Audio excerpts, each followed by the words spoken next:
जिस अंदाज में दुनिया के नेताओं ने पीएम मोदी से मुलाकात की वो बेहद खास है। मेलोनी से मोदी की मुलाकात की तस्वीरों को दुनिया ने देखा। भारत और इटली के रिश्तों में गर्मजोशी की तस्वीरों को दुनिया ने महसूस किया। गौरतलब है कि बीते एक साल में कई मंच पर दोनों नेताओं की मुलाकात हो चुकी है। मार्च 2023 में मेलोनी की पहली भारत यात्रा से लेकर नई दिल्ली में G20 समिट, तो वहीं दुबई में आयोजित COP28 समिट में दोनों नेताओं ने मुलाकात की थी। जब बाइडेन से मुलाकात हुई तो दुनिया के दो सबसे जीवंत लोकतंत्र का एक दूसरे के प्रति सम्मान और भरोसा दिखा। विश्व के तमाम दिग्गज नेताओं ने जिस अंदाज में और जिस गर्मजोशी के साथ पीएम से मुलाकात की, वो दुनिया में भारत के कद और भरोसे को दर्शाता है। ये तस्वीरें गवाह हैं दुनिया की 5वीं सबसे बड़ी अर्थव्यवस्था भारत के रुतबे की, उसके जीवंत लोकतंत्र की, मोदी के दमदार और मजबूत नेतृत्व की।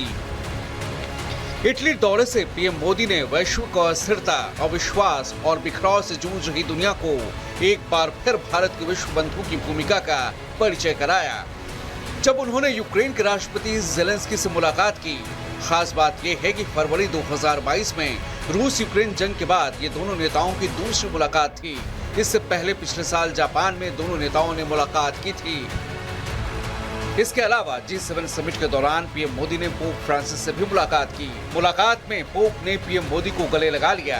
गर्मजोशी भरी इस मुलाकात की तस्वीर भी दुनिया में चर्चा में है। हालांकि इटली में पीएम मोदी की द्विपक्षीय बैठकों का सिलसिला फ्रांस के राष्ट्रपति इमैनुअल मैक्रों के साथ शुरू हुआ। मैक्रों के बाद ब्रिटिश पीएम ऋषि सुनक के साथ पीएम ने द्विपक्षीय वार्ता की और 2030 के रोड मैप पर चर्चा की। फूमियो किशिदा के साथ Mumbai Ahmedabad bullet train project पर भी चर्चा की गई। G7 के मंच पर पीएम ने जलवायु, ऊर्जा संरक्षण, AI तकनीक और ग्लोबल साउथ की चिंताओं को विश्व के मंच पर दुनिया के सामने रखा। पीएम मोदी ने कहा कि ग्लोबल साउथ के देश वैश्विक अनिश्चितताओं और तनाव का खामियाजा भुगत रहे हैं।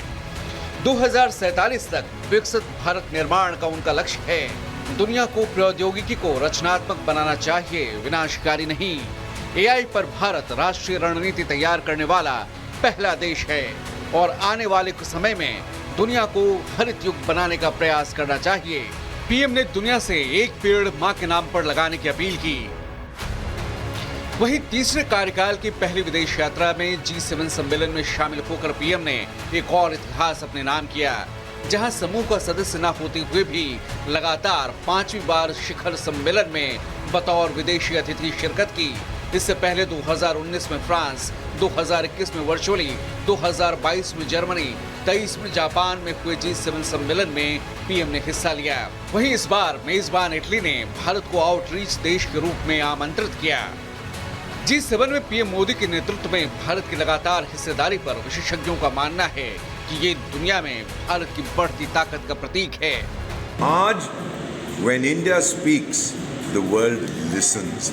हम जो कहते हैं दुनिया जानती है कि ये विकासशील देशों की आवाज़ हम बन चुके हैं, इसीलिए वो हमें बुलाते हैं। हमारी अहमियत बहुत है, ना केवल G7 में, G20 में आपने देख लिया था पिछले साल क्या होता है। ब्रिक्स की मीटिंग होने वाली है, शंघाई कोऑपरेशन ऑर्गेनाइजेशन में। जहां भारत जाता है वहां पर एक बड़ी मीठी हवा शुरू हो जाती है। साफ है कि बीते 10 सालों से चाहे कोरोना संकट हो, युद्ध से अनिश्चितता का माहौल हो या फिर आज की वैश्विक समस्याएं हो, दुनिया भारत की तरफ उम्मीदों भरी नजर से देख रही है, जिसकी बानगी G7 भी है।